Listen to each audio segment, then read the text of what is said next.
Voy a empezar a grabar.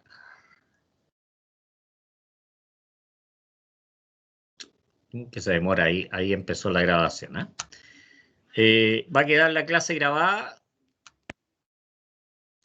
Hoy día vamos a ver una parte de las tarifas, ¿cierto? Porque entender el tema de las tarifas requiere de leer, requiere hacer ejercicio, requiere también, ¿cómo se llama?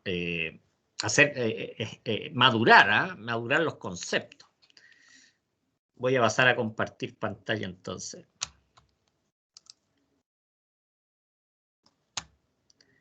Esto sería, ¿cierto? El tema de las tarifas eléctricas, como les decía, es muy importante para entender las tarifas, leer, ¿cierto? Meditar, analizar mentalmente los conceptos, de tal manera, ¿cierto? Que uno se vaya interiorizando.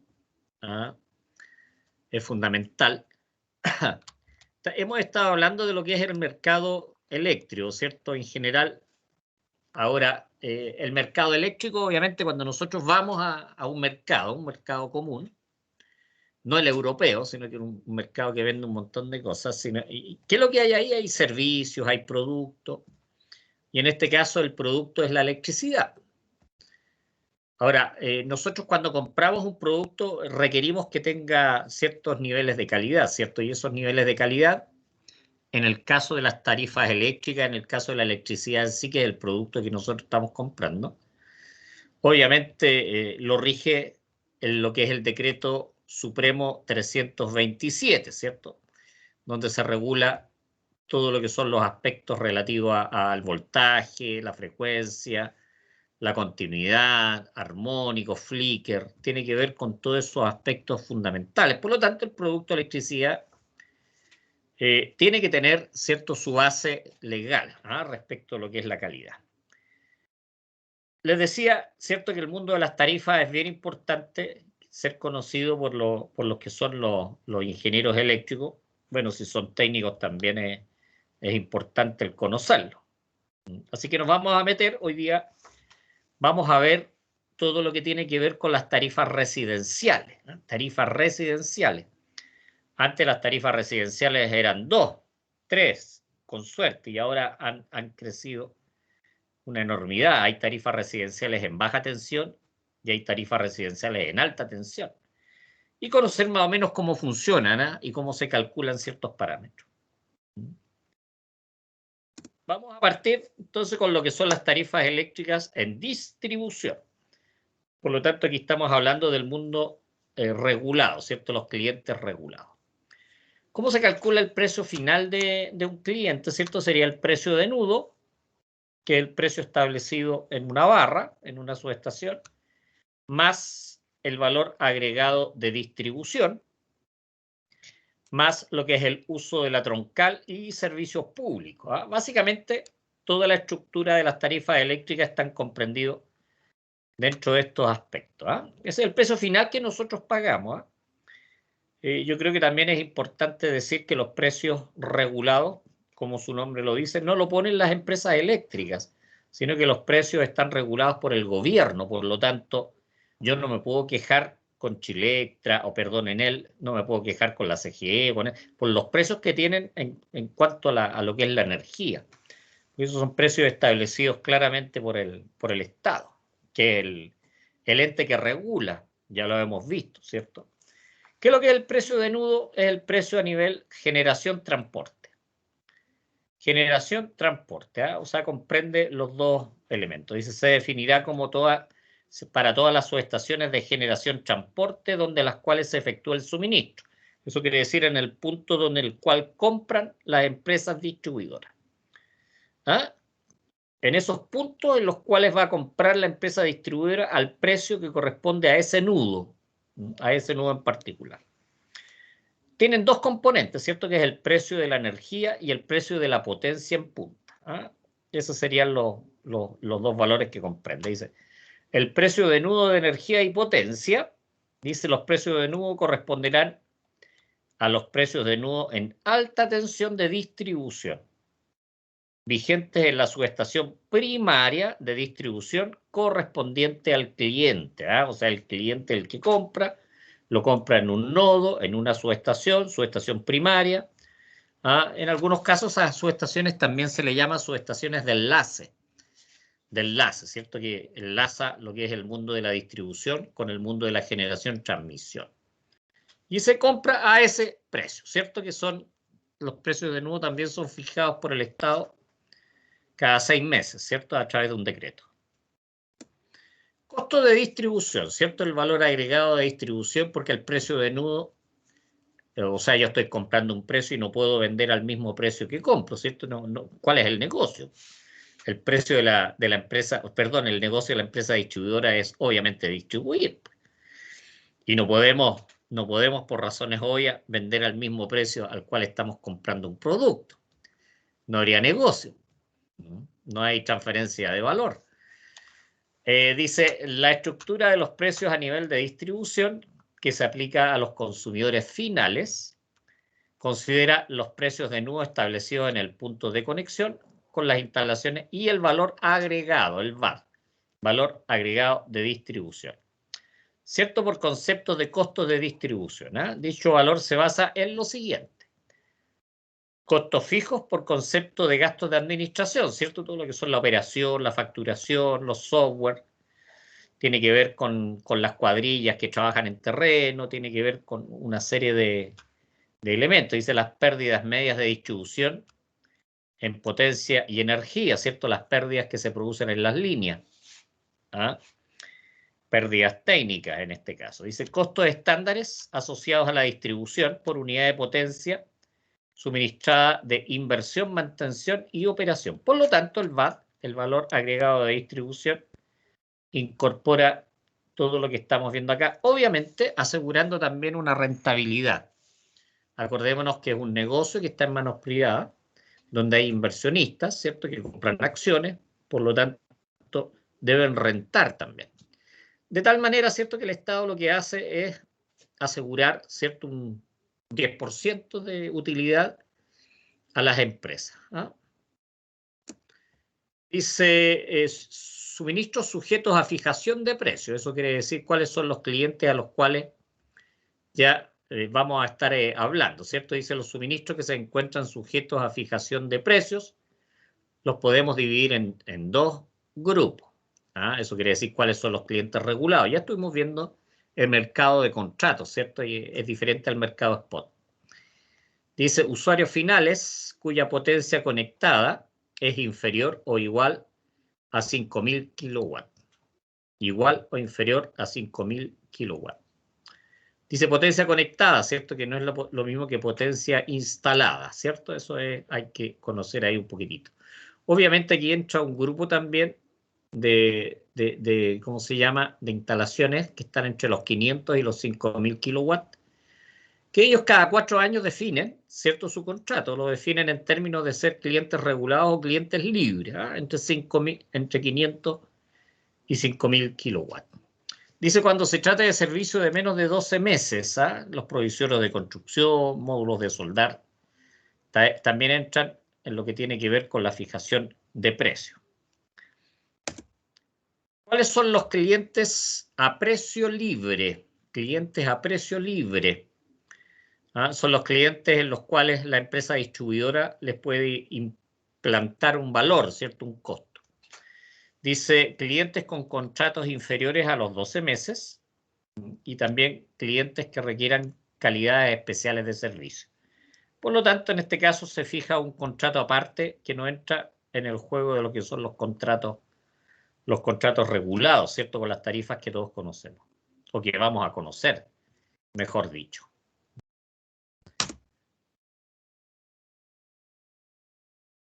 Algunos aspectos legales, ¿cierto? En cuanto a algunas consideraciones, dice, primero, los clientes pueden elegir libremente las tarifas, ¿cierto? O sea, no pueden ser impuestas por la empresa distribuidora. Obviamente las tarifas tienen ciertas limitaciones, ¿cierto? Por lo tanto, yo puedo contratar una cierta tarifa en base a las limitaciones que pueda tener. Me tengo que obviamente adecuar a esas limitaciones. 2, dice, las empresas concesionarias están obligadas a dar suministro eléctrico a quien lo solicite, ¿cierto? Eso está en el decreto con fuerza de ley número 4. es una obligación legal. Obviamente la ley establece en los niveles de tensión de la concesión. Si mi nivel de tensión en una zona es de 12.000 volt, yo no puedo exigirle a la empresa distribuidora que me entregue suministro en 15.000 o en 23.000 volts. ¿Por qué? Porque la ley establece claramente en los niveles de tensión de la concesión. Pero es una obligación. No es una opción para las empresas distribuidoras. 3 dice, la opción tarifaria elegida por el cliente rige por un año y se renueva automáticamente. Salvo, obviamente, que el cliente con 30 días de anticipación por escrito diga las intenciones con las cuales quiere modificar la tarifa, ¿cierto? Eso es importante.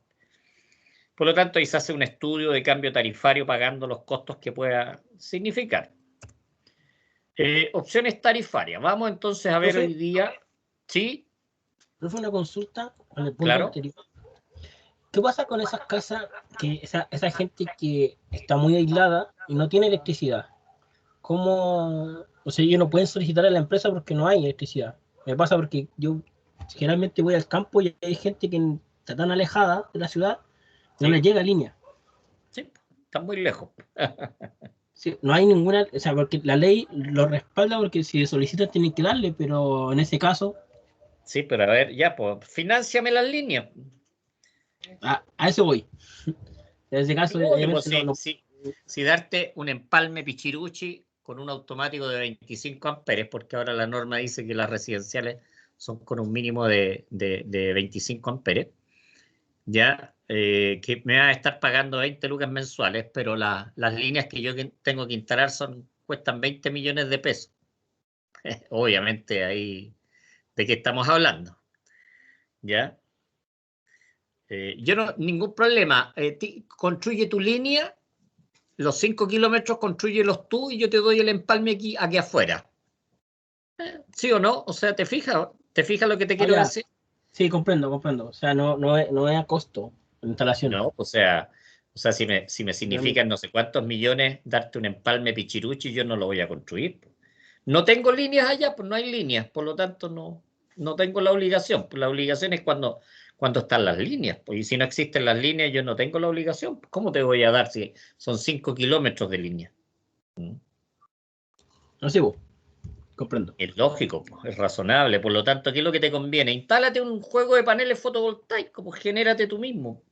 Con un juego de batería, ¿cierto? No le pagáis a nadie y te generas tu propia No, sí, energía y para la noche guardáis la energía en batería. no, sí, allá lo usan así. Si yo conozco un sector Sí, que está muy alejado, que es de San Fernando, de hecho, hacia la cordillera, claro. hacia las termas del fuego. Sí. Hay un sector que ya está muy alejado, entonces no le llega electricidad y están todos con paneles solares. Pero Claro, es son que no queda 8 otra. casas, 8 No casas, queda 9 otra. casas. Claro. Entonces la compañía no le quiere porque de la última línea hasta allá son Sí. como 8 kilómetros. Deben ser Eso es lo que yo te decía, ¿te fijáis? ¿Cuánto me sale a mí extender 8 kilómetros de línea?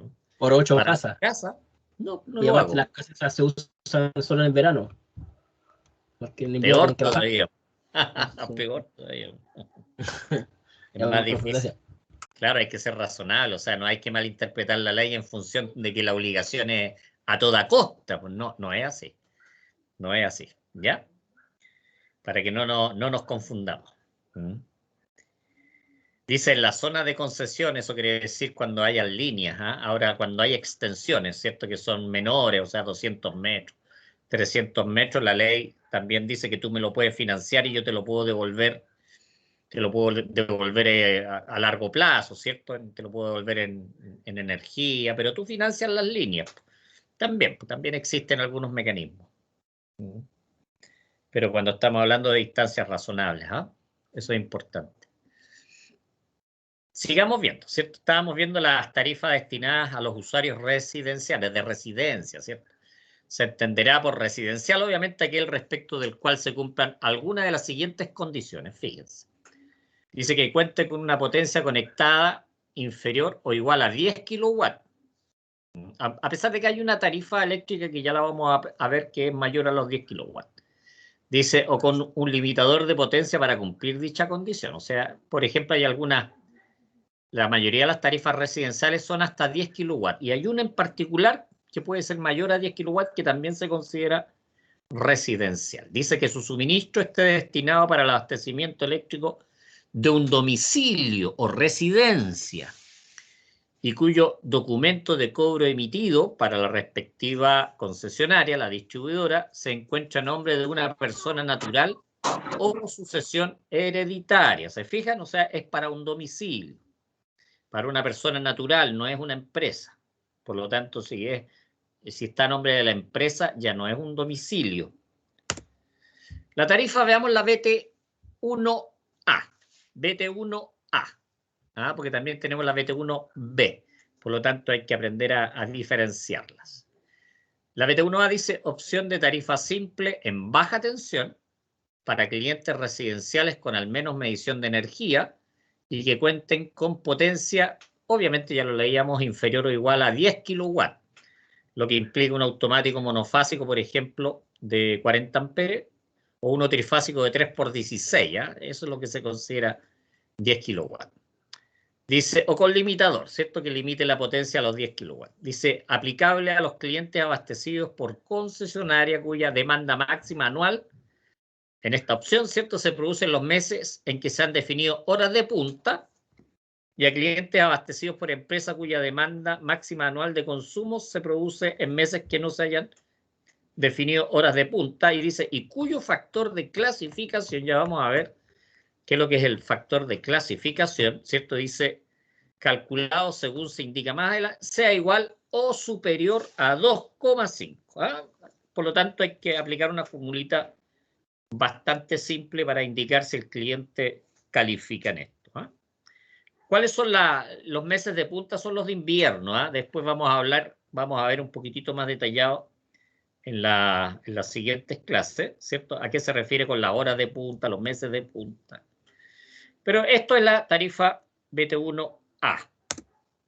¿Cuáles son los costos? Ojo, que aquí también está la tarifa residencial AT1A, que funciona igual que la BT1A, pero lo que pasa es que la alimentación es en media tensión. Cuando hablamos de AT, estamos hablando de AT en distribución, que es lo mismo que decir media tensión. Estos serían los cargos, ¿cierto? Que son los que hablamos hace un rato, que en el fondo se engloban en lo que es cargo fijo, cargo de uso de troncal y servicio público, ¿cierto? Energía y potencia base, dice energía y potencia adicional de invierno. Aquí tenemos que aprender a calcular el límite de invierno. Pero estos son los costos que están atribuidos a estas tarifas. BT1B. Igual que en el caso anterior, tienen medidor de energía y una potencia conectada inferior o igual a los 10 kilowatts. Obviamente con algún limitador que limite. Lo que hablábamos del automático, ¿cierto? De 40 amperes monofásico, de 3x16 en el caso trifásico, ¿cierto? Con eso se considera una potencia conectada de 10 kilowatts. Veamos acá, ¿cuál es la característica? Dice, aplicable a los clientes residenciales abastecidos por concesionarias, dice, cuya demanda máxima anual de consumos en esta opción se produce en los meses que no se hayan definido horas de punta. Y obviamente el factor de clasificación sea inferior a 2,5. Por ejemplo, ¿cuáles aplicarían que no hay meses de punta, por ejemplo, en la costa? La mayoría de las residencias de la costa aplican a esta tarifa, a la BT1B. Y la mayoría de Santiago, que son residenciales, les aplicaría la BT1A. Ya vamos a ver por qué. Por el factor de clasificación. Es importante tener claro que ahí está un poquitito la diferencia. Aquí están los costos, que son bastante similares. Dice, pero acá agrega cargo por potencia de invierno. ¿Se fijan por qué? Porque aquí estamos obligando a la empresa distribuidora a que nuestros mayores consumos sean en enero y febrero, época estival, y en el resto del año la gente se va para sus casas, todo eso, pero ahí, ¿y qué pasó? O sea, mis instalaciones eléctricas están para todo el año y sin embargo ellos tienen consumo solamente en enero y febrero. No, no es así la cosa. Por lo tanto, la tarifa BT1B incorpora este cargo de invierno. Importante considerarlo. Sigamos viendo, este es cómo se calcula el factor de clasificación. Fíjense, es un cociente entre lo que es el promedio de enero y febrero de este año, por ejemplo, enero y febrero 2021, saco el promedio de consumo de energía de esos 2 meses, ¿cierto? Y lo divido por el promedio de marzo a diciembre, pero del 2020, del año anterior. ¿Ah? Veamos, ¿cierto? El año actual, enero y febrero, saco el promedio y lo divido por el promedio de marzo a diciembre, pero del año anterior. De acuerdo a eso, si me da igual o mayor que 2,5, ¿cierto? Va a quedar como BT1A, y si me da inferior a 2,5, me va a quedar, ¿cierto? Como BT1B. ¿Ah? Eso es lo que dice la ley. Veámoslo acá. Dice, si el factor de clasificación resulta igual o inferior a 2,5, el cliente residencial, perdón, me equivoqué, dije mayor, ¿cierto? Aquí es inferior en realidad. Es igual o inferior a 2,5, el cliente estará afecto a la tarifa BT1A. Caso contrario, será sujeto a la opción tarifa BT1B. ¿Ah? Veamos, dice, para efectos de la clasificación se utilizarán los meses en que efectivamente existan registros de consumo, siendo el consumo cero efectivamente leído. ¿Por qué? Porque podría una propiedad no tener el empalme, por lo tanto no se puede considerar el registro, no se puede considerar en ese caso cero como registro. En cambio, si el empalme está, no ha habido ningún tipo de consumo, en ese caso sí que se puede considerar como cero para sacar los promedios para hacer la clasificación. Dice, la clasificación será anual y permanecerá vigente por periodo de 12 meses, ¿cierto? No pudiendo el cliente modificar la opción tarifaria en la cual fue clasificado. O sea, la clasificación parte en marzo hasta febrero del próximo año. A eso es lo que comprenden los 12 meses en la clasificación. Profe, ¿cómo puedo saber cuál tarifa estoy en mi casa? En tu boleta, pues, échale una miradita a tu boleta. La ¿Ya? boleta dice claramente la tarifa en la cual estás. Ah, ya. Vale, profe. ¿Sí? Todas las boletas o facturas tiene que decir la tarifa. ¿Eh? Es importante. Eso es parte de las exigencias legales. Acá tenemos un ejemplo, ¿cierto? Ya, una tareita que les doy. ¿Cuáles son los consumos 2019? ¿Cuáles son los consumos 2020? Ya, de marzo a diciembre, y tenemos los consumos de enero y febrero para 3 comunas: la comuna del Quisco, la comuna de Santiago y la comuna de La Serena, ¿cierto? Para que ustedes, mediante el cálculo del factor de clasificación, determinen si a estos 3 clientes cuál es la tarifa BT1 que le corresponde, ¿ah? Si es la A o la B, de acuerdo a lo que vimos acá preliminarmente, ¿cierto? Aquí es como se calcula y aquí es como se aplica. Así que ahí tienen una tareita para, obviamente algo de esto va a caer en la prueba, ¿cierto? Es razonable, es obvio. Obviamente no con los mismos valores. Pero ya saben que ya tienen aquí una pequeña tareita para aplicar el factor de clasificación. Vamos bien. Opciones tarifarias, ¿cierto? Aquí es bien importante cómo determinamos y cómo calculamos, ¿cierto?, lo que es el límite de invierno y cómo hacemos pagar o cómo deberíamos pagar los adicionales de invierno, ¿eh? Importante. Dice, los cargos por energía adicional de invierno en su componente de compras de potencia y de distribución se determinarán mensualmente en los meses que se han definido horas de punta. Por lo tanto, lo que es el cargo de invierno solamente se aplica los meses de punta. Eso quiere decir de abril a septiembre, ¿ah? De abril a septiembre.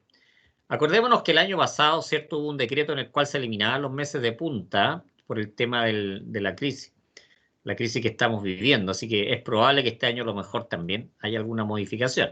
Pero tratemos de entender en un contexto normal lo que estamos viendo. Y dice, y se multiplicará multiplicando los kilowatt-hora de consumo adicional de invierno por su precio unitario. Vamos viendo cómo se calculan estos valores. Dice, el consumo adicional de invierno solo y aquí hay que remarcarlo, se aplicará en caso que la totalidad de la energía consumida en el mes del cliente exceda el umbral de 430 kWh.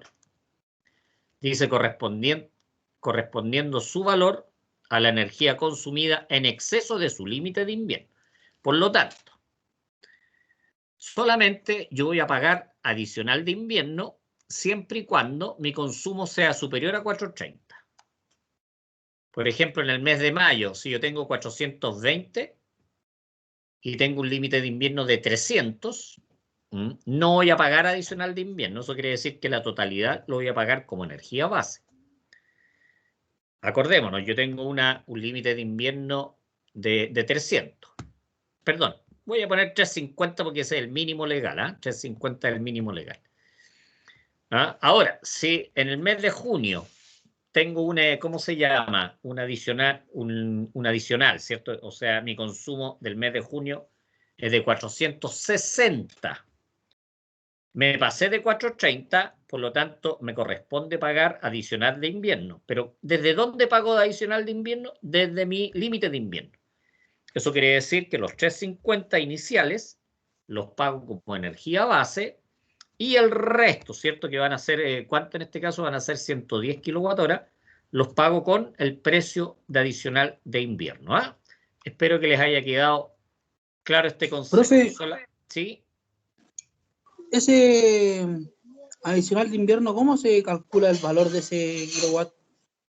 Pasemos adelante para que te lo pueda explicar. Gracias. Sí, está dentro de la materia, así que ¿cómo se calcula? Ya te anticipaste con la pregunta. Dice, el límite de invierno de cada cliente será mayor o igual al mayor valor que resulte de comparar. Ojo, comparamos 350, por lo tanto ya tenemos un parámetro de comparación. ¿Cómo obtenemos el otro valor? Dice, con el promedio mensual de la energía consumida en los meses que no son de punta, incrementado en un 20%. ¿Qué quiere decir? ¿Cierto? Como los meses de no punta son de octubre a marzo, saco el promedio de consumo de todos esos meses, de octubre a marzo, ¿cierto? Y lo incremento en un 20%. Ese valor lo comparo con 350 y el que resulte mayor es mi límite de invierno. Repito, yo saco el promedio de los consumos desde octubre a marzo, que son los meses que no están considerados como punta.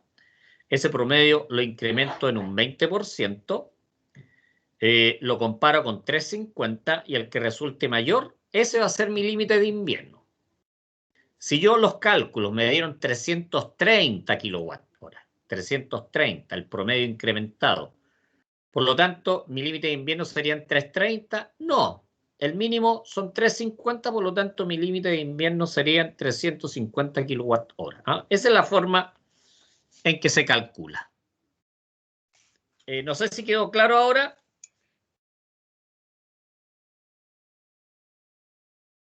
A la persona que me estaba preguntando cómo se calculaba el límite. Profe. ¿Sí? No, mire, es que le explico lo que me pasó a mí. Como en noviembre del año pasado, bueno, mi límite son 500 kilos y tenía como en noviembre como 700 kilos. Entonces yo quería saber el valor del kilo, pero del límite, de lo que se pasó. No, pues o sea, no escuchaste lo que leímos anteriormente, que solamente se aplica para los meses que son de punta. Noviembre no es de punta, así que no te pueden cobrar adicional de invierno en noviembre. Ya, profe. Solamente se cobra en los meses de punta, que es lo que acabamos de leer hace 5 minutitos. Sí, porque tienen que prestar atención cuando vamos viendo y yo estoy explicando las materias, chiquillos. Porque imagínate, lo que expliqué hace 5 minutos, no me lo escuchaste. Así que mi recomendación es prestar atención, ¿ya? Ok, profe, gracias. Sí, ningún problema. Bueno, ¿qué es lo que pasa si yo no tenía empalme?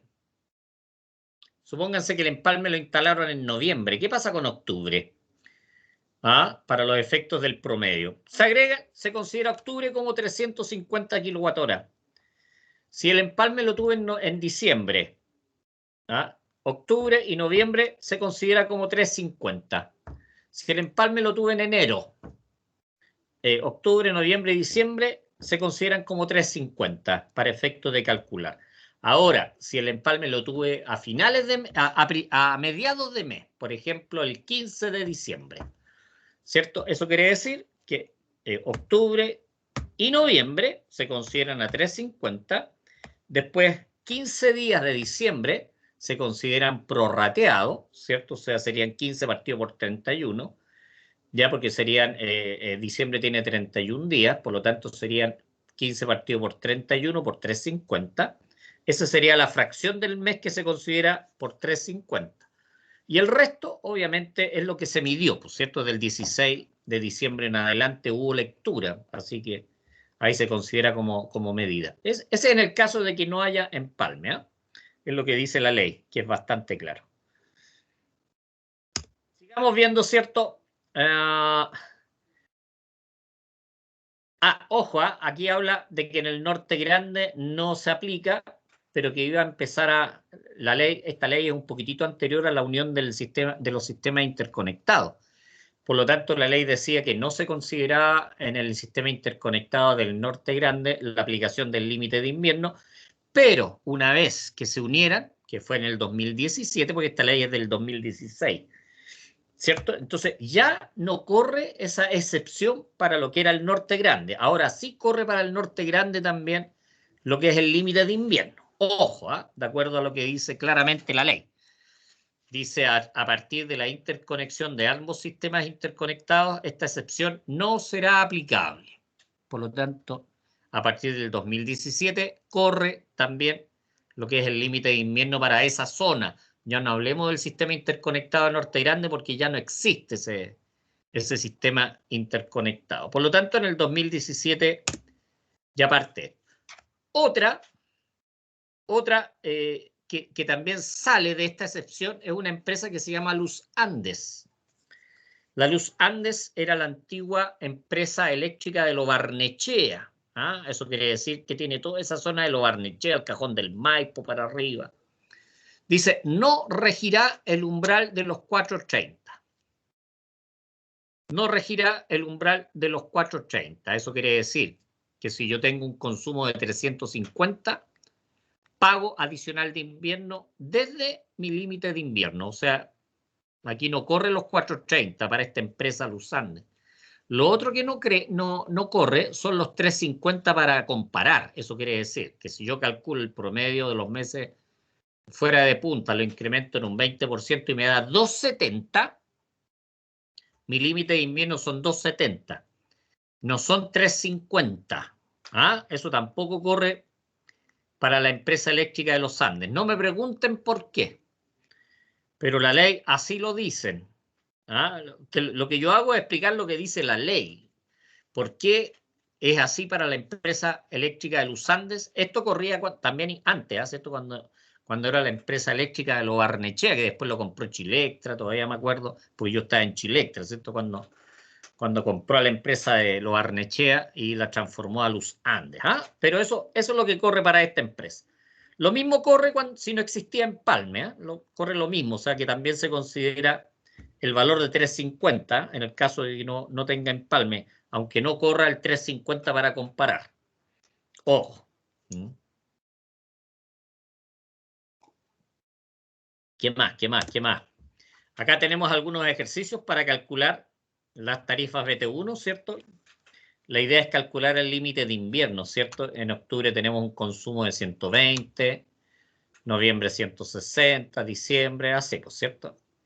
Por lo tanto, la idea es calcular el límite de invierno en diferentes circunstancias. Diferentes circunstancias. Aquí no existía empalme, por lo tanto no había medidor. A esto hay que asignarle 3.50 a cada uno. En este caso, el servicio comienza el 22 de diciembre. El 22 de diciembre, por lo tanto, aquí tenemos cierto consumo en el mes de diciembre, pero en los 21 días anteriores sería 21 partido por 31 por 3.50, ¿cierto? Que sería para los primeros 21 días de diciembre que no existía medidor, ¿cierto? Por lo tanto, ahí también habría que asignarle eso. Esa es la forma en que, esta es una tareita también para calcular el límite de invierno en estos 3 ejercicios. ¿Saben? Por la hora, sí, porque ya son 20, van a 25 para las 9, porque mi idea es que trabajen en los ejercicios. Vamos a llegar hasta acá y la próxima clase vamos a seguir con las otras tarifas, pero dentro de las guías que yo les mandé, ojo, pestaña, ya dice ejercicios BT1. Ejercicios BT1, creo, eso también se los mandé, así que ejercicios BT1. Profe, ¿Sí? una consulta. Para Claro. esa, los Andes, ¿qué pasa Sí. con el, ya que no existe el 350, los meses que no hay cuenta, que le Que no hay colocan? empalme. Sí, pues, los meses que no hay en los Andes, Sí, esa luz Andes. sí, también ¿Qué se se les le coloca? considera 350. Ah, ya, en ese caso, si el 350 corre para ellos. Exactamente, correcto. Ya, Correcto, eso, correcto. ya que son Ya, especiales, ¿cómo? ya que ellos son tan especiales, a lo mejor cambiaban. Sí, pues de alguna manera. ¿Ya? Oye, aquí les mandé también estos ejercicios, ¿cierto? Dice determinar el límite de invierno en los siguientes casos. Para que estuvieran en el CEN, ¿cierto? El Sistema Eléctrico Nacional, y para la empresa Luzande. Eso quiere decir que cada uno de estos hay que calcularlo para la empresa, por ejemplo, Chilectra y Luzande. ¿Ah? O sea, esa es más o menos la idea. Aquí tienen varios ejercicios y acá están resueltos. ¿Ah? Ojo, aquí están resueltos de cómo se van calculando los límites de invierno. Ahí para que les ayude un poquitito a calcular en cada caso. Ya, chiquillos, vamos a dejar hasta acá nomás, ¿cierto? Porque como les dije, todo lo que tiene que ver, ¿cierto? Con las tarifas eléctricas necesita un periodo de maduración, ¿cierto? Hacer los ejercicios, leer la materia, qué significa el 430, qué significan los 350, cómo se aplica el factor de clasificación, ¿cierto? Eso hay que irlo madurando. Por lo tanto, ¿para qué me voy a apurar con la materia? ¿Cierto? Porque no había medido bien el tiempo en cuánto me iba a demorar a pasar todo lo que eran las tarifas residenciales. ¿Ya? ¿Alguna consulta hasta acá, chiquillos, de esta parte de la materia?